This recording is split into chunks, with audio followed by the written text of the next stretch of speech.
얘기들이 있습니다.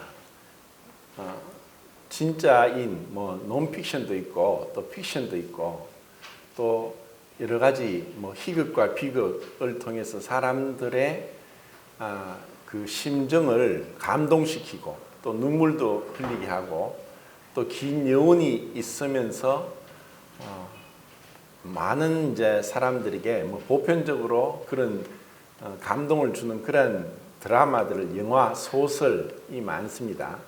근데 그런 것을 통해서 그 많은 사람의 공감을 끌어내기도 하지만 성경과 다른 점은 무엇일까?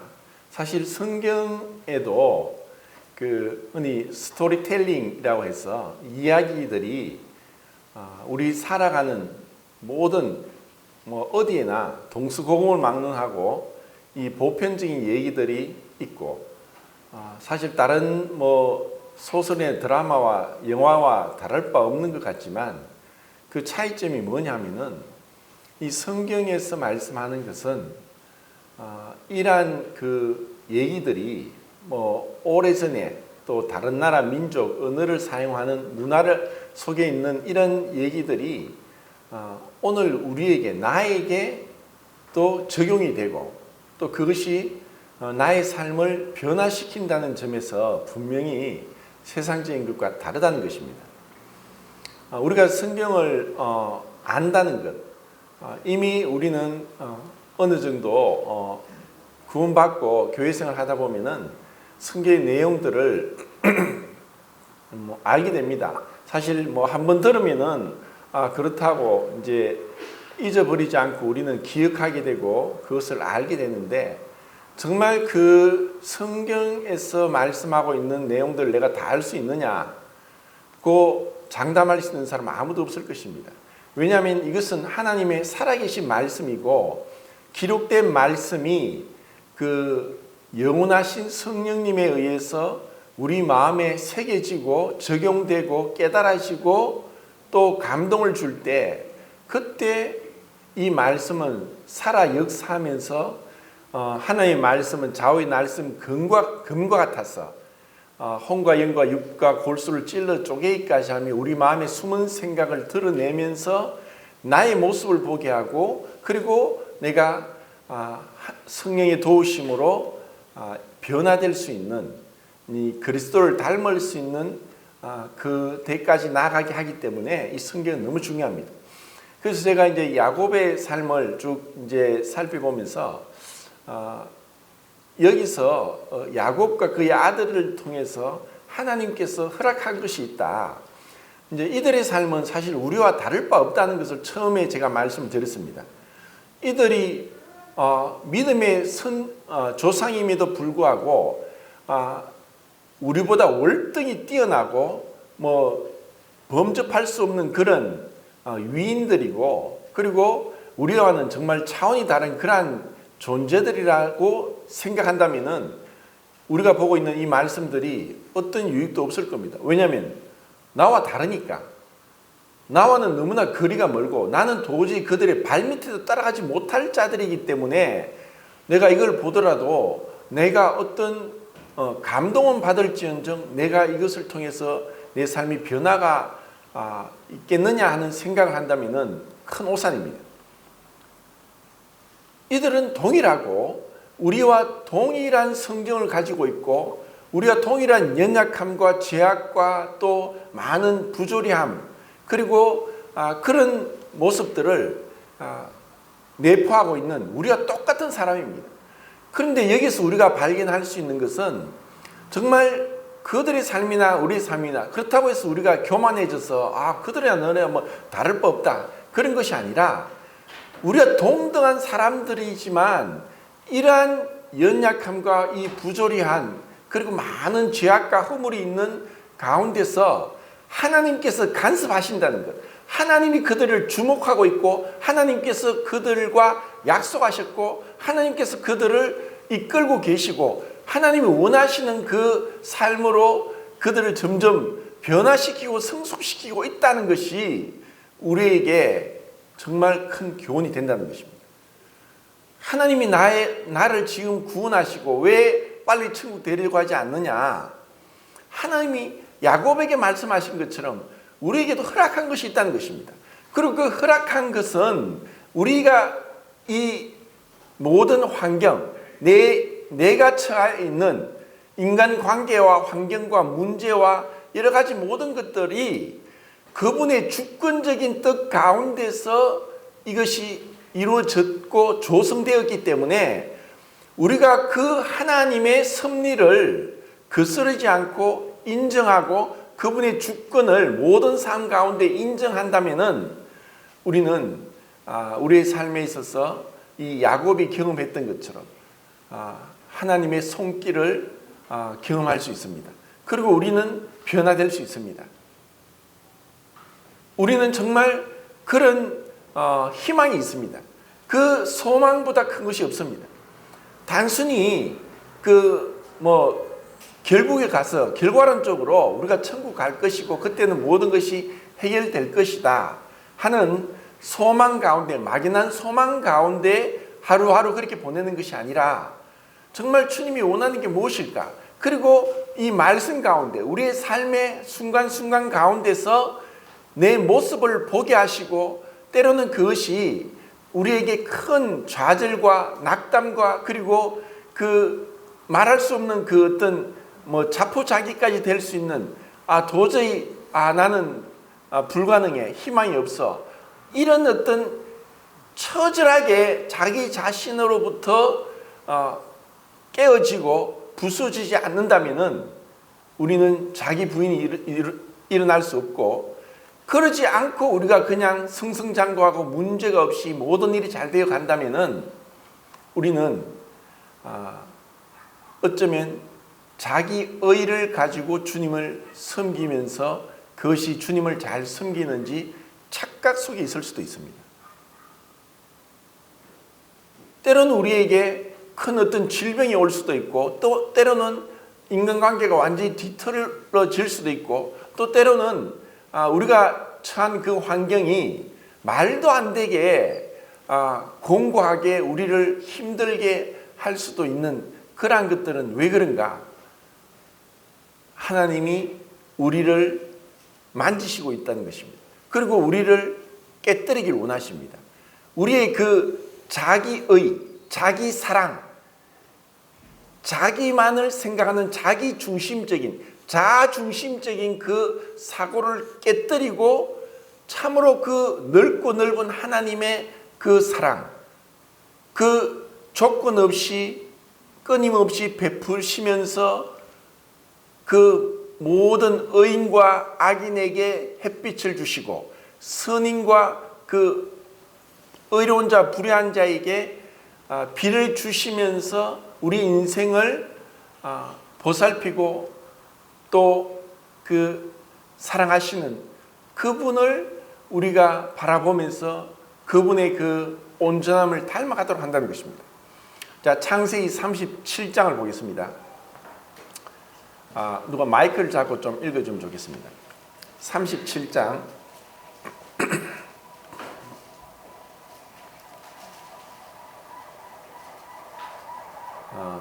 31절부터 35절까지입니다.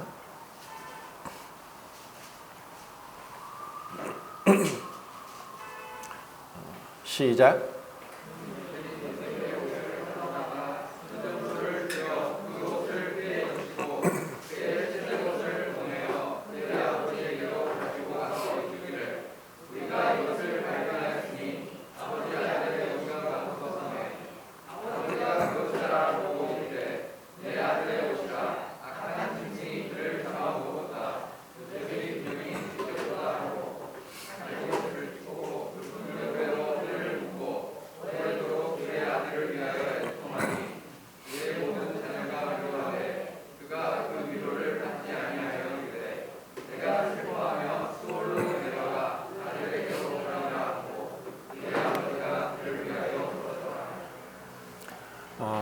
우리가 잘 아는 내용들인데 여기서 야곱은 형을 속였고 또 그것으로 인해서 라반에게 속임을 당하고 결국에는 아들들에게 속임을 당하는 인과응보, 그 행한대로 받게 된다는 이 하나님의 변할 수 없는 그 법칙에서 제어되지 않는 모습을 여기서 볼 수 있습니다. 그리고 이 야곱이 그렇게 애지중지하고 사랑했던 그 아들이 죽었다는 것을 그가 알았을 때 그는 지금 이제 아들들에게 속고 있는 걸 모르고 있습니다. 그리고 그 아들들이 그 아버지를 이렇게 속일 수밖에 없었던 그 가정 속에 그 불화, 결국 사랑이 없는 그 모습들이 참 우리를 슬프게 합니다. 그리고 여기서 참 우리를 참 힘들게 하는 것이 32절인데 이 아들들이 그 요셉의 옷에 그 염소의 피를 묻혀서 아버지에게 한 말이 있습니다. 이것을 보십시오. 아버지의 아들의 옷이 아닙니까? 아버지의 아들의 옷이 아닙니까? 자, 이 말이 얼마나 가슴 아픕니까? 여기에는 이들이 마치 우리는 아버지 아들이 아닌 자가 얘기하는 것 같고, 또 요셉이 그들의 동생이 아닌 것처럼 얘기합니다. 그들이 동생입니다. 근데 그들 가운데 죄가 들어왔고, 죄는 분리시킵니다. 죄는 끊임없이 나눠지게 합니다. 죄는 하나님과 사람을 분리시켰고, 사람과 사람을 분리시킵니다. 그들이 비록 한 가족이고 형제지간임에도 불구하고 죄가 들어왔습니다. 그 근원은 물론 아버지로부터고, 또 그 근원을 들어가면 라반 때문에 그랬고, 또 레아와 라헬 때문이고, 그렇게 얘기할 수 있겠지만, 누구 탓을 하기 전에 이미 그들 가운데는 정말 보이지 않는 너무나 깊은 골이 있습니다. 이것은 야곱이 너무 요셉만 애지중지한 것이 그 아들들로 하여금 이 요셉을 죽이고자 하는 마음을 품게 했고, 그리고 그것이 자칫 죽을 수 있는 그런 위험한 상황 가운데서 분명히 하나님이 개입하셨지 보이지 않는 가운데 하나님 간섭하십니다. 그리고 미디안 상인들이 지나가게 하고, 또 유다라면 그들을 죽이지 말자, 우리가 죽일 것까지 있냐, 그냥 팔아버리자. 그리고 그들은 은 20을 받고 팔아버리고, 그들은 그 어린 동생이 17밖에 되지 않은 그들의 동생이 안면부지의 사람들에 의해서 머나먼 이국 땅으로 팔려가는, 노예로 팔려가는 것을 통해서도 어떠한 동정심도 없고 어떠한 마음의 눈물도 없이 그들은 팔아버리고, 그리고 거짓말을 하면서 어떠한 양심의 가책도 없이 그들의 아버지를 속이기까지 하는, 정말 이 죄의 그 가장 그 끔찍한 모습들을 우리는 여기서 보게 됩니다. 그리고 그 동생이 끌려가서 죽었는지 살았는지 그들은 아예 무관심하고 알려고조차도 하지 않고, 그러면서 그들은 하루하루 아무 문제 없는 듯이 잘 살아가고 있습니다. 이 얼마나 비극적인 일입니까? 이것이 우리 인생 가운데 일어나고 있습니다. 우리는 그 죄를 죄인 줄도 모르고, 이미 우리는 분명히 하나님 앞에서 객관적인 의미에서 그 죄들로부터 용서를 받았지만, 우리 내 안에 내재하는 죄는 죽을 때까지 우리를 사로잡고 우리로 하여금 하나님 앞에, 하나님의 거룩하심 앞에 나가지 못하도록 하는 그 죄 가운데 있는 것이 분명합니다. 이것은 우리로 하여금 정말 우리가 하나님 앞에 거리낌 없이, 그래서 그 사도들이 그 신약 성경에 늘 하는 말이, 내가 양심으로 하나님 앞에 거리낌 없이 하나님을 섬겼다. 양심으로 내가 어떤 가책이 없이 여러분들을 섬겼다. 자, 이것이 이미 우리가 그리스도의 피로 양심을 깨끗하게 하고, 이 양심이 하나님을 찾아가는 그 과정이 우리의 신앙입니다. 그런데 이 죄는 양심을 마비시킵니다. 이것보다 더 무서운 것이 없습니다. 세상 사람들이 눈이 멀어서 그리스도를 알아보지 못하고 믿지 않고 복음을 거절하는 것은 당연합니다. 그런데 구원받았다고 하면서도 죄로 인해서 양심이 마비되고 죄를 죄인 줄 모르고 여전히 자기는 구원받았으니까 천국 간다고 하는 그 생각 속에서 그 죄를 너무 쉽게 지으면서 양심의 가책이 없는 자들, 그것이 얼마나 큰 하나님에게 불명예가 되고 하나님을 근심하는 것입니까? 하나님을 근심케 하는 것입니까? 그리스도께서 왜 죽으셨고 왜 그렇게 비참하게 십자가에서 죽으셔야 했느냐? 그것은 바로 죄 때문입니다.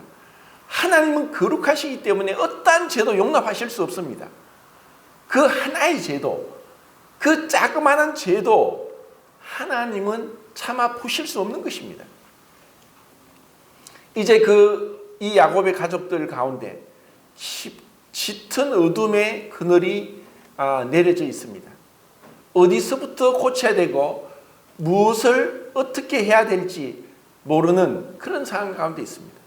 그리고 그 아버지 야곱은 그 요셉이 죽었다는 것에 의해서 말할 수 없는 그 비통함을 가지게 되고 그 아들들이 위로해도 위로가 전혀 되지 않습니다.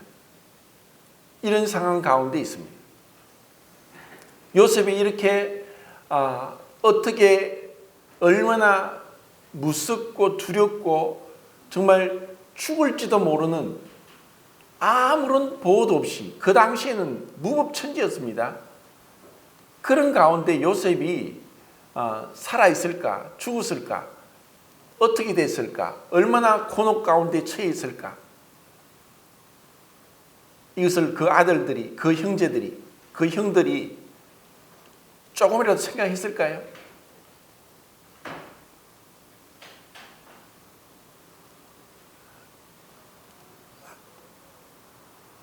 결국 그 소극적으로는 그냥 무정하고 그리고 관심이 없고 또 별로 생각하지 않는 그런 것이 사랑이 아님을 우리가 알지만 정말 그 사랑은 그 적극적인 면에서는 당연히 해야 될 것을 하지 않은 것이 사랑이 아닌 것입니다.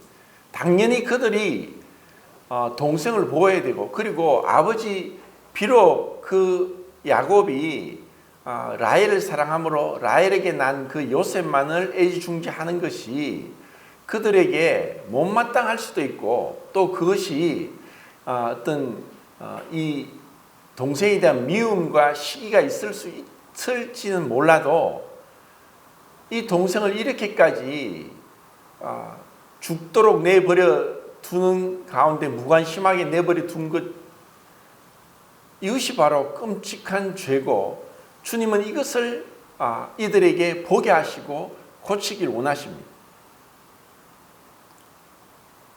그 43장 보겠습니다.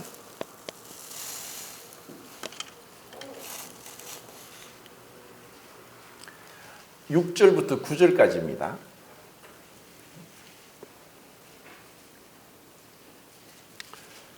43장 6절부터 9절까지 시작.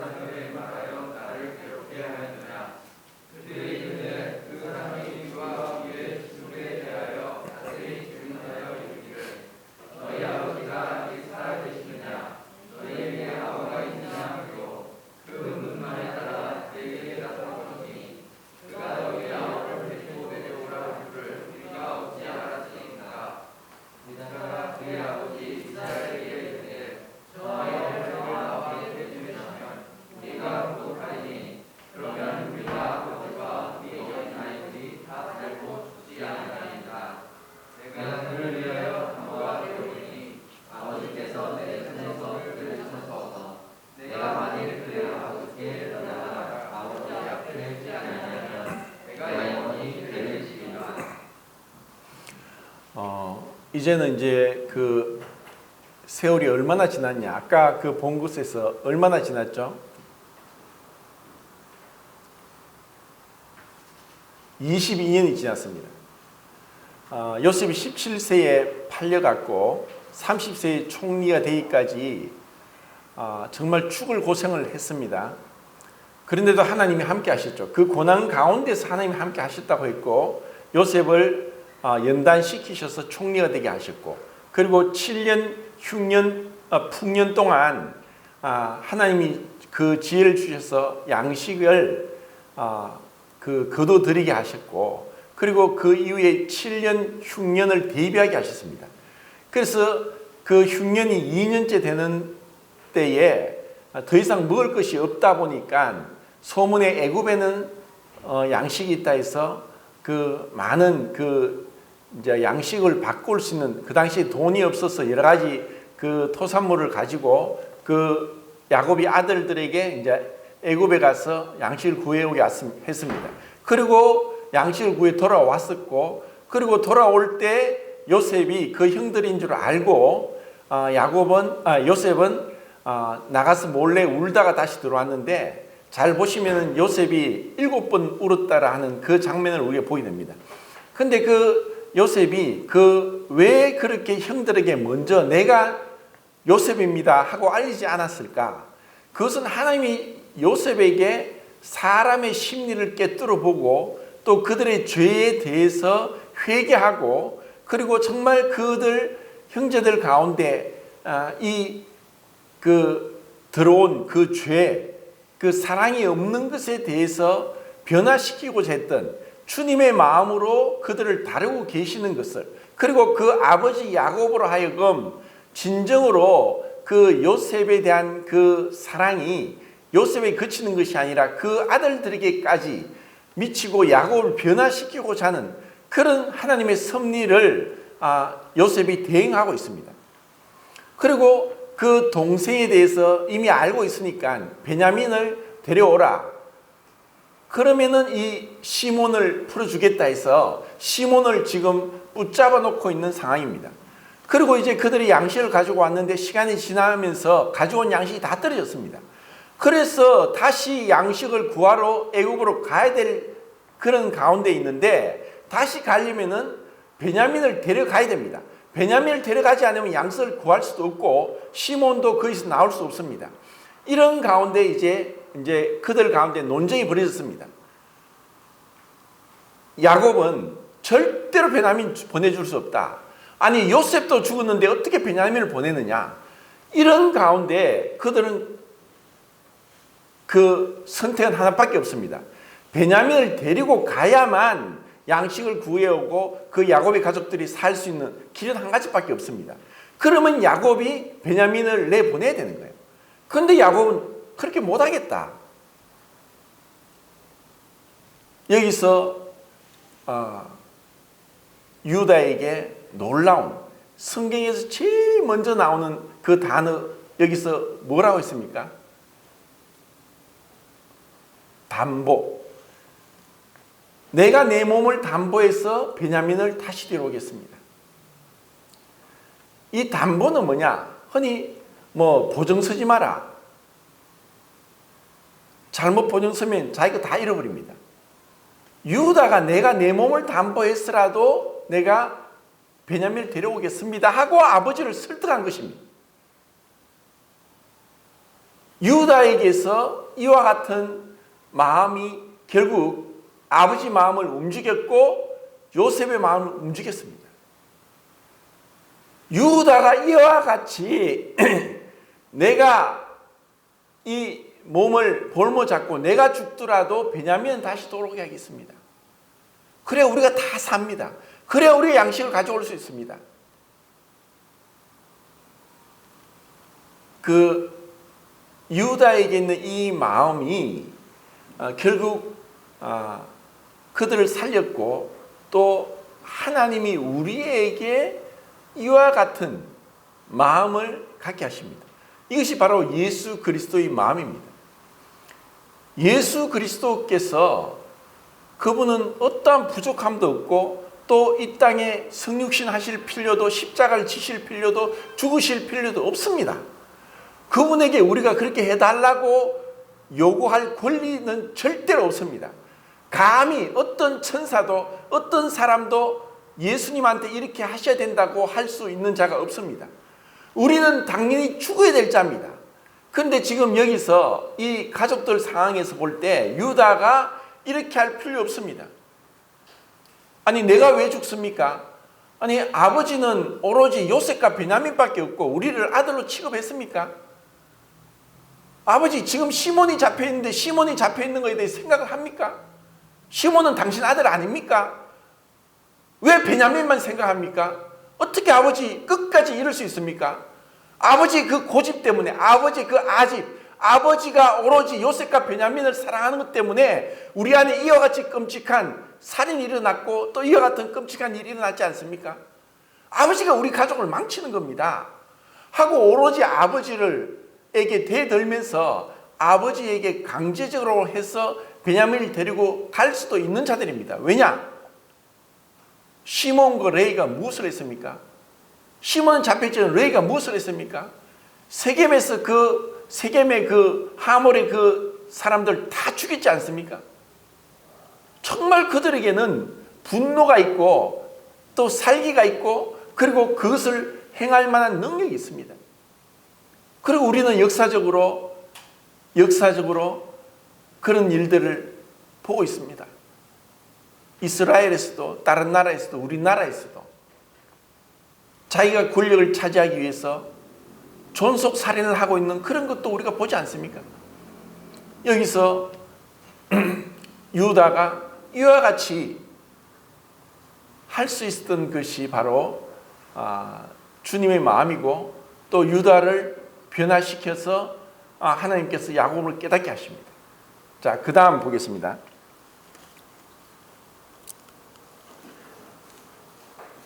44장 22절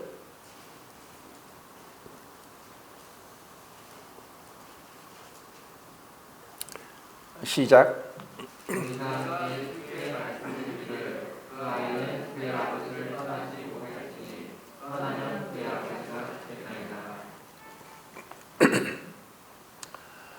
그 뒤에 26절부터 34절까지 26절부터 34절까지 읽겠습니다. 시작. 우리가 이르되 우리가 대적할 수 없나이다.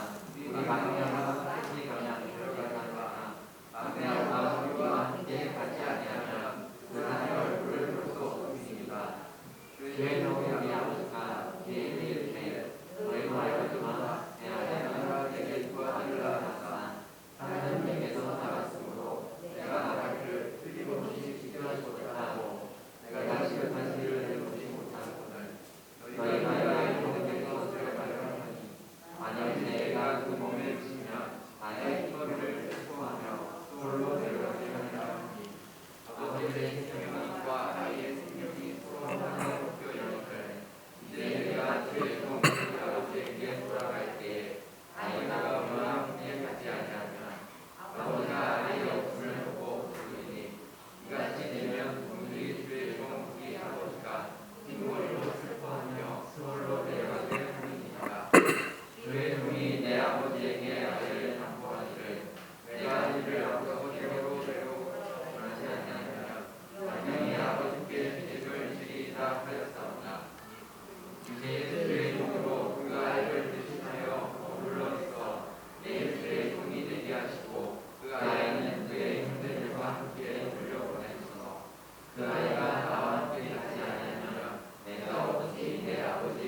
이제는 이제 그 베냐민을 데리고 요셉 앞에 왔고 그 유다가 아버지에게뿐 아니라 요셉 앞에서까지 이제 이와 같은 그 뭐라 할까요? 변정을 하고 있습니다. 정말 이것은 이 세상에서 가장 아름다운 이 그 변론이고 그리고 이거는 실제로 일어났었던 일이고 이것은 그냥 픽션이 아니라 실제입니다. 그 요셉이 그 은잔을 베냐민 자루에 집어넣고 이제 돌려보내고 다시 그들을 불러서 내 은잔이 없어졌다 하면서 그 자루에 든 은잔을 훔쳐간 자만 종이 되고 너희들은 돌아간다고 했을 때 이제 그 형들을 시험한 것입니다. 베냐민에게 은잔을 집어넣고 요셉의 그 놀라운 지혜고 그리고 정말 요셉이 그 형들이 아직까지도 자기를 팔아 죽이려고 했던 것처럼 베냐민에게도 동일한 마음을 가지고 있는지 있지 않는지를 시험한 것입니다. 만약에 그때 22년 전과 똑같은 상황이라면은 지금 이 형들은 베냐민에게서 그 은잔이 나왔다. 그래, 너는 네가 분명히 잘못한 것이고 네가 그렇게 했기 때문에 이 총리의 말대로 네가 혼자 잡혀서 종이 돼야 된다. 우리는 돌아가서 처자식이 있다. 또 아버지가 있다. 그러면서 그들은 이제 돌아가려고 할 수도 있었을 것입니다. 요셉은 그것을 보고자 했습니다. 만약에 그런 모습을 보고 그들이 그냥 돌아간다면은 요셉은 자기의 정체를 그들에게 밝힐 필요도 없고 또 그들을 용서할 수도 없었을 것입니다. 용서를 한다는 것은 죄를 깨달아야 된다는 것이고 그리고 그 죄를 깨달은 자가 용서를 받을 수 있습니다. 그리고 유다가 또 이런 이제 변론을 하는 가운데 그 27절에 보면은 내 아내가 내게 두 아들을 주었는데 하는 그 아버지의 말을 요셉에게 하고 있습니다. 유다에게도 그 야곱이 너무나 철저하게 요셉과 베냐민만을 편애하고 있는 것을 모를 리가 없고 그 아버지 야곱이 그 말을 계속했습니다. 내 아내가 내게 두 아들을 두었다. 그럼 그들은 무엇입니까? 우리는 누굽니까? 우리는 주손자입니까? 우리는 사생아입니까? 자, 이렇게 깊은 그 가정 안에 있는 불화, 이 어떻게 해결할 수 없는 그 상황 가운데 유다가 그 앞에서 우리가 봤던 야곱에게 한 것처럼 32절 33절에 내가 내 몸을 담배하겠습니다. 내가 저 아이 대신 내가 종으로 잡히겠습니다. 그렇지 않으면 내 아버지. 자, 그 유다가 비록 그럼에도 불구하고 만약에 이 베냐민을 돌려보내지 않으면은 내 아버지가 슬피 울며 죽을 수 있습니다. 그래서 내 아버지가 죽지 않게 하려면은 이 베냐민을 놓아줘야 됩니다. 대신 나를 종을 삼으소서.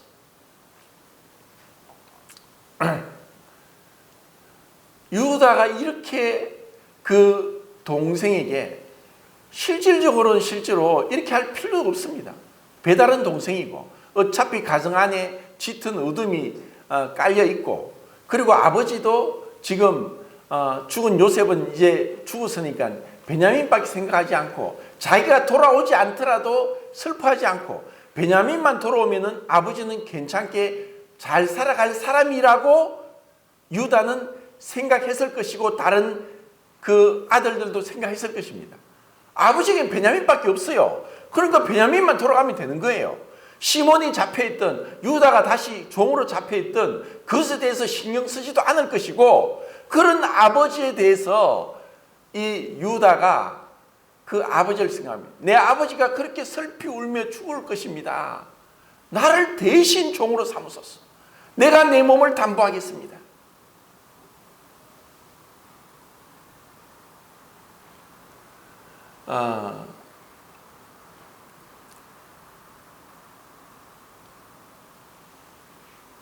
복음의 그 완성은 사랑입니다. 이 복음이 단순히 죄사함에 끝나는 게 절대로 아닙니다. 그리고 우리가 거듭남기 때문에 이제 천국 간다. 그것이 끝이 아닙니다. 자, 로마서 15장을 보겠습니다. 로마서 15장.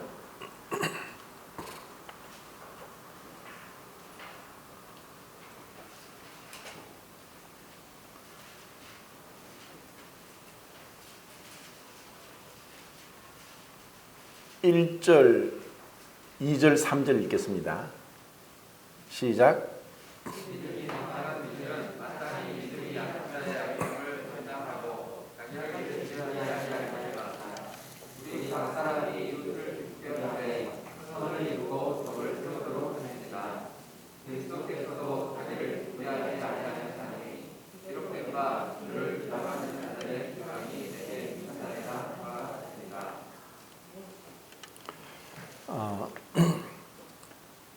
우리를 구원하신 것은 내가 혼자 천국 가는 것이 아니라 우리를 어둠에서 빛으로 사단의 권세에서 하나님의 아들의 나라로 옮기신 것은 거룩하게 된 무리 가운데서 기업을 얻게 하려 함이라 라고 사도행전에서 말씀하고 있습니다. 우리를 그 죄로 인해서 나 혼자인 세상, 내가 중심인 세상에서 벗어나서 한 무리, 거듭난 무리 가운데 교회의 지체로 삼으신 것입니다. 그 교회의 지체가 되게 해서 하나님이 우리를 변화시키는 것입니다. 그리고 그 교회는 마치 그 야곱의 아들들의 그 다양한 기질과 성격, 그리고 그 가운데 알게 모르게 눈에 보이지 않는 그런 갈등, 그리고 깊은 골이 있는 것처럼 교회 안에도 실제로 너무나 다양합니다. 그것은 한 부모 밑에서 난 형제 자매들도 다르고, 그리고 현실적으로 같은 형제 자매임에도 불구하고 실질적으로는 굉장히 냉랭할 수도 있고 무관심할 수도 있고 별 관심 없이 그냥 그 의무적인 그 어떤 형제 자매 관계가 될 수도 있습니다. 그런데 이렇게 서로 다른 부모 밑에서 다른 환경과 기질과 성격, 그리고 다른 어떤 능력과 또 여러 가지 학업 환경이나 직업이나 이런 성격이 이렇게 다양한데 같이 있으면서 한 몸의 지체고 또 서로 동정하고 돌아보고 사랑할 수 있는 것이 인위적으로는 가능하겠습니까? 절대로 불가능합니다. 그리고 우리가 생각할 때 우리가 생각하는 기준과 하나님이 생각하는 기준은 너무나 다릅니다. 하나님이 지금 우리에게 정말 원하시는 것은 어떤 의미에서 정말 중요한 것은 제쳐두고 우리가 전도를 하자.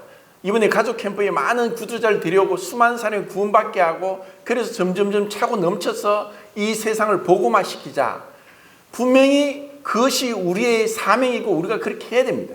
그런데 그것을 위해서 달려가면서 정작 우리 안에 있는 이 다양한 사람들, 우리가 볼 때 믿음이 연약한 자가 있고 강한 자가 있고, 그리고 그 믿음이 연약한 자란 그냥 별로 중요하지 않은 문제에 대해서 근거 없는 기준을 가지고 그것을 주장하고 그것을 생명처럼 붙잡고 있는 자들일 수 있습니다.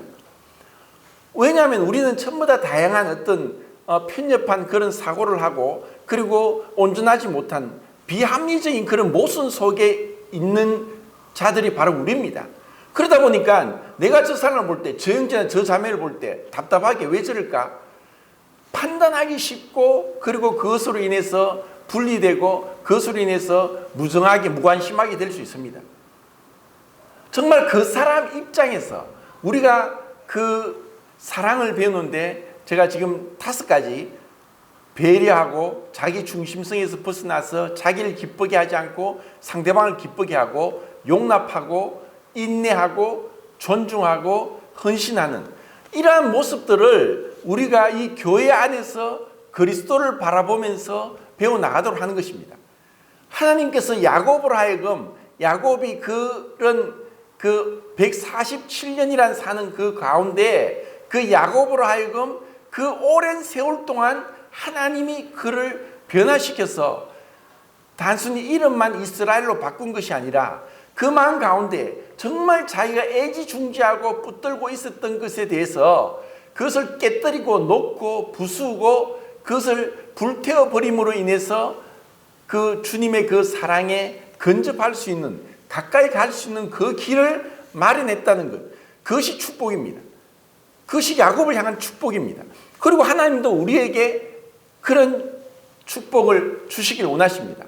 어떻게? 우리 안에서 지금 정말 내가 내 문제와 내 관심사에서 벗어나서 조금이라도 다른 사람들에게 관심을 갖고 또 그들을 위해 기도하고 또 그들이 필요한 것을 알고 그들의 필요를 채워주고 또 그들을 기쁘게 하기 원하는 그런 우리의 그 사랑의 폭을 점점 넓히시고 우리를 더 주님의 그 마음, 정말 유다의 그런 마음을 갖게 할 수 있는 그런 성품으로 바꾸기를 원하신다는 것입니다.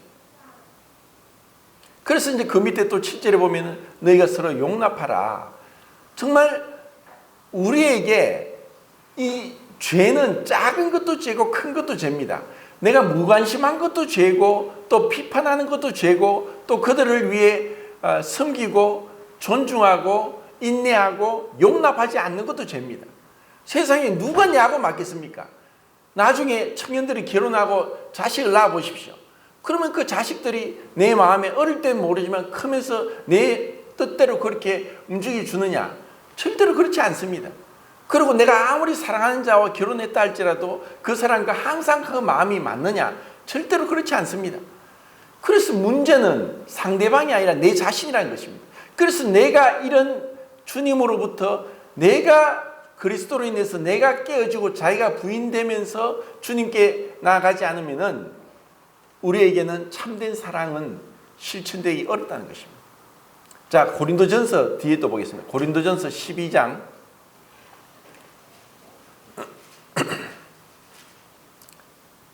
18절부터 조금 길지만 27절까지 고린도서 12장 18절부터 27절까지 읽겠습니다. 시작. 그러나 하나님이 원하시는 대로 죄를 갚아 보내주셨으니 만일 다한 죄는 원하나 이제 죄는 하나 원하나 우리 손으로 내가 너를 슬쩍다 하나 또한 우리가 발도로 내가 너를 슬쩍다 하니라.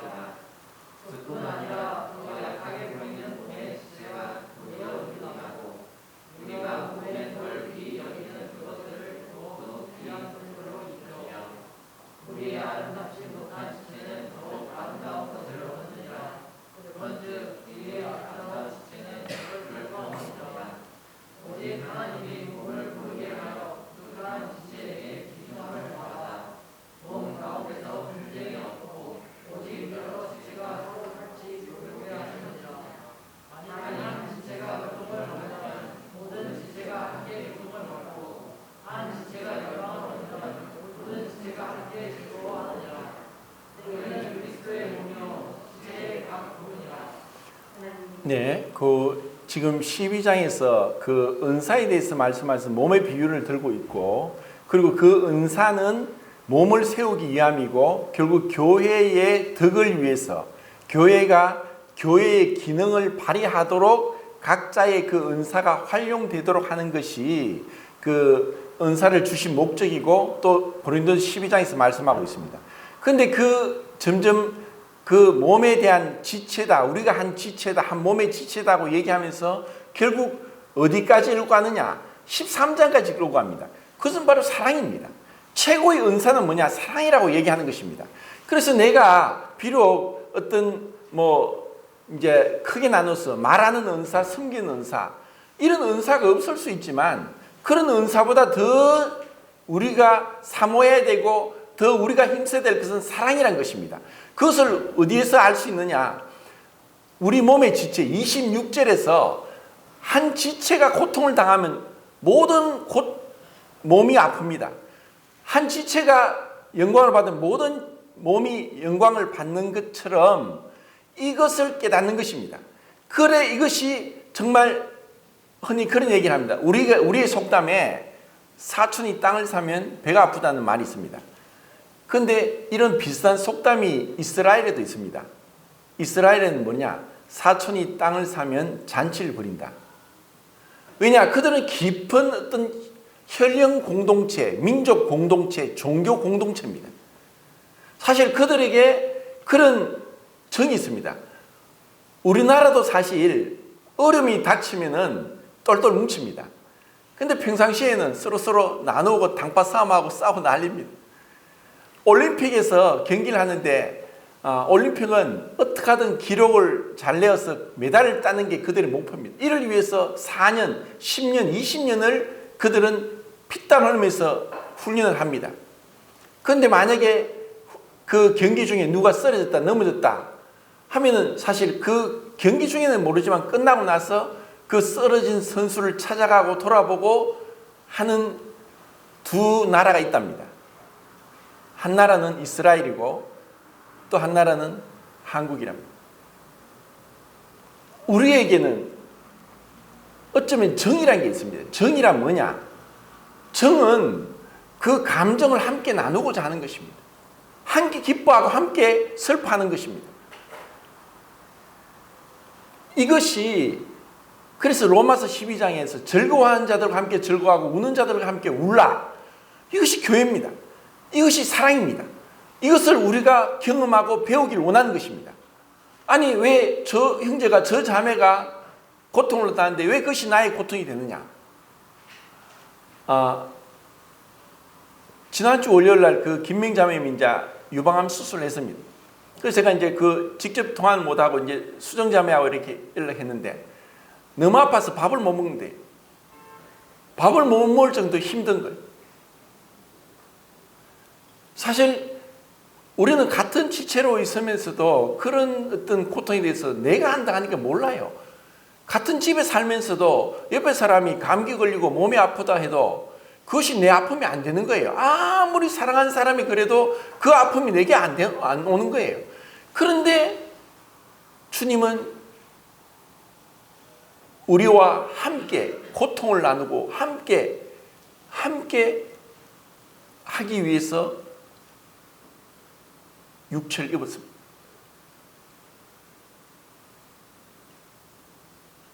하나님이 영이십니다.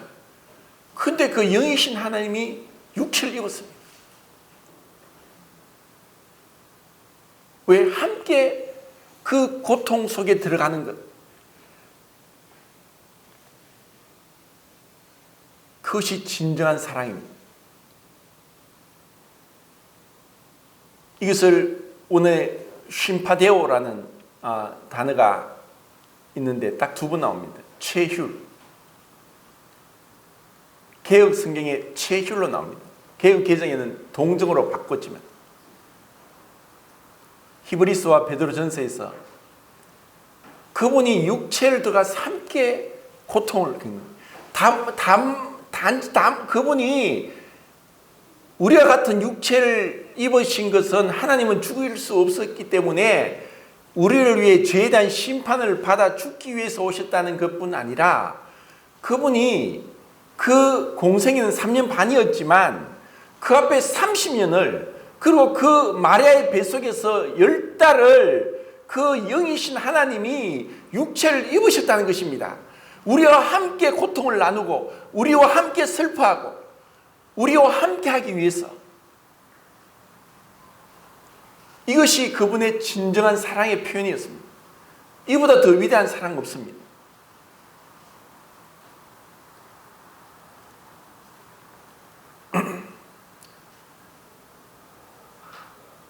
하나님께서 참 우리에게 은혜를 주셔서 정말 우리가 가슴치고 애통하고 정말 하나님 앞에 슬퍼하고 부르짖어야 될 것은 주님 저희는 이렇게 무정합니다. 이렇게 동정심이 없습니다. 저는 이렇게 눈물이 없는 자입니다. 정말 옆에 사람이 그렇게 아프다 해도 나는 그냥 잘 먹고 잘 살고 있습니다. 그냥 희닥거리고 왜? 내 아픔이 아니니까. 그런데 정말 그것이 나의 지체고 한 몸의 한 지체라고 하면은 한 지체가 고통을 당하면은 내 손가락이 아프면 온몸이 아픈 것이 손가락 때문에 온몸이 아픈 거예요. 이거 당연한 것입니다. 그래서 그 지체를 나의 지체로 내가 그렇게 아직까지 여기지 못하고 그런 아픔이 없다는 것으로 인해서 하나님 앞에 고통스러워야 됩니다. 이런 가운데 주님이 우리를 변화시키는 것입니다.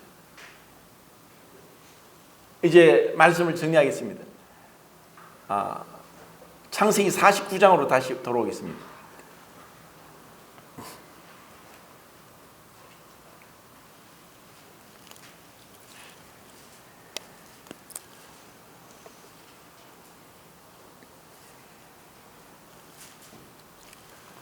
1절 2절 읽겠습니다. 시작. 1절 2절 49장 1절 2절 시작. 야곱이 그 아들들을 불러이르되 너희는 보이라 너희가 그의 항아리를 내가 너희에게 이르리라 너희는 보여 들으라 야곱의 아들들아 너희 아버지 이스라엘에게 들을지어다. 이제 그 야곱이 죽기 전에 이제 147년을 살다가 이제 하나님께 돌아가기 전에 그 아들들에게 얘기합니다. 분명히 그 마음에 그의 12아들이 있었겠지만 그 전에 야곱이 변화되기 전 그리고 자연적인 그 천성적인 그 야곱에게 있어서는 2아들밖에 없었습니다. 근데 정말 성령이 감동하고 그를 변화시켰을 때 그때는 그 아들들 12아들들에 대해서 예언을 하는 게 그 뒤에 이제 3절부터 나옵니다. 그리고 그것은 성령에 감동되어서 예언적인 것이고 또 그들에게 성품에 맞게 또 하나님께서 허락하신 것들을 그 아들을 통해서 이루시고 그것이 나중에 그리스도에게까지 어떻게 그 예언이 성취되는가를 우리는 역사를 통해서 볼 수 있습니다. 그리고 그 뒤에 또 보겠습니다.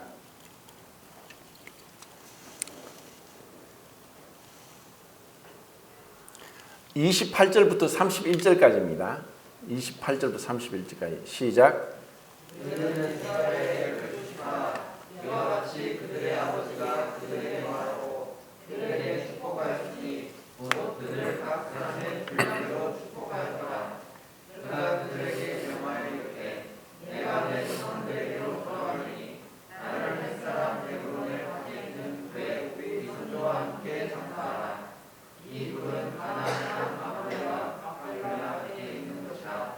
아브라함이 햇사람 에브론에게 이삭과 함께 가서 그의 매장지를 삼았으므로 아브라함과 그의 아내 사라가 거기 장사되었고 이삭과 그의 아내 리브가도 거기 장사되었으며 나도 그가 그곳에 장사하였더라. 분명히 이제 레아가 언제 죽었는지 모르고 그리고 몇 살까지 사는지 알 수 없습니다. 성경에서 여인이 죽은 것은 사라가 127세에 죽었다는 것이 유일합니다.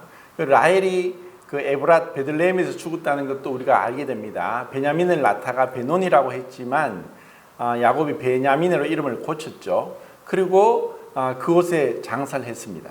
그런데 이제 막벨라 굴에 아브라함과 사라와 이삭과 리브가가 묻히고 야곱도 그 곳에 내 아내 레아를 묻었다고 했습니다. 그리고 자기도 그곳에 묻히기를 원합니다. 이것은 오랜 세월 동안 눈물로서 그 밤을 지새고 사랑받지 못함으로 인한 그 슬픔, 그 기나긴 밤의 세월 동안 인내하고 기다리고 기도하고 매달렸던 레아의 믿음의 승리입니다.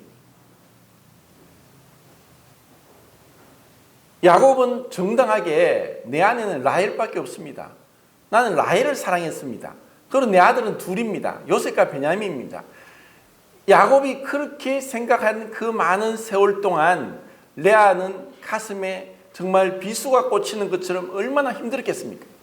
그런데 레아는 그것을 도망치고 또 그의 인간적으로 혈육으로 그렇게 하지 않았습니다.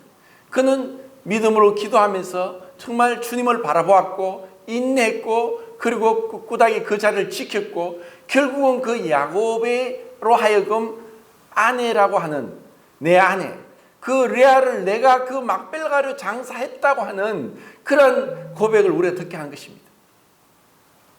우리에게 정말 힘들고 어려운 환경이 있을지라도 믿음으로 주님을 바라보고 나간다면 주님께서 우리에게 큰 은혜를 주시리라 생각합니다. 이상입니다.